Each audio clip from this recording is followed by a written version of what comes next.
அன்னாபிஷேகம் என்பது சிவபெருமானுக்கு அன்னத்தால் அபிஷேகம் செய்யப்படுவதாகும். அதாவது சமைக்கப்பட்ட அரிசியால் இறைவனுக்கு அபிஷேகம் செய்வதாகும். பொதுவாக அன்னாபிஷேகமானது ஐப்பசி மாத பௌர்ணமி நாளில் செய்யப்படுகிறது. சிவபெருமானுக்கு பல்வேறு வகையான அபிஷேகங்கள் செய்யப்பட்டாலும் இந்த ஐப்பசி பௌர்ணமி நாளில் செய்யக்கூடிய அன்ன அபிஷேகம் மிகவும் சிறப்பு வாய்ந்ததாகும். சந்திரன் என்பவர் நவ கிரகங்களில் ஒருவர் ஆவார். ஜோதிடத்தில் குறிப்பிடப்படும் 27 நட்சத்திரங்களும் சந்திரன் மேல் காதல் கொண்டு சந்திர தேவனின் மனைவி ஆனார்கள். இந்த 27 நட்சத்திரங்களும் வானில் நட்சத்திரங்களாக வலம் வரும் தட்சனின் மகள்கள் ஆவார்கள். இந்த 27 மனைவிகளில் சந்திரன் மிகவும் அழகான ரோகிணியுடன் மட்டும் காலம் கழித்தார். இதனால் மற்ற மனைவிகள் தங்கள் தந்தையான தட்சனிடம் புகார் செய்தார்கள். இதனால் கோபம் கொண்ட தட்சணன் தனது மகள்களை சமமாக நடத்தாததனால் உன்னுடைய அழகு நாளொன்றுக்கு ஒன்று என அழிந்து மறைந்து போகட்டும் என சந்திரனுக்கு சாபமிட்டார். சாபத்தின்படி சந்திரன் தனது கலை ஒவ்வொன்றாக இழந்து பொலிவிழந்தார்.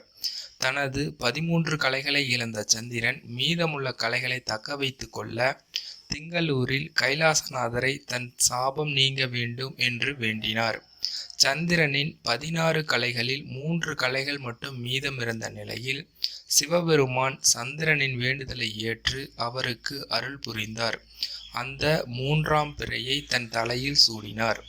தன்னை சரணடைந்த இந்த ஐப்பசி மாத பௌர்ணமி மிக பிரகாசமாக இருக்கும் என அருளினார்.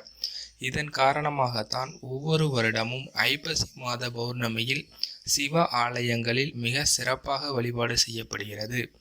ஐப்பசி மாத பௌர்ணமிக்கு ஒரு தனி சிறப்பு உண்டு. அன்றுதான் சந்திரன் தனது சாபம் நீங்கி 16 கலைகளுடன் முழு பொலிவுடன் தோன்றுகிறார். ஐப்பசி மாத பௌர்ணமி தினத்தன்று சந்திரன் பூமிக்கு மிக அருகில் நெருக்கமாக வந்து அதிக பிரகாசத்துடன் காட்சியளிப்பார்.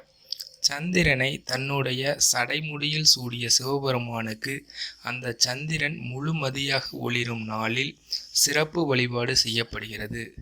நவ கிரகங்களில் சந்திரனுக்கு உரிய தானியம் அரிசி என்பதால் அன்று சிறப்பு வழிபாடாக ஈசனுக்கு அன்னத்தால் அபிஷேகம் செய்யப்படுகிறது.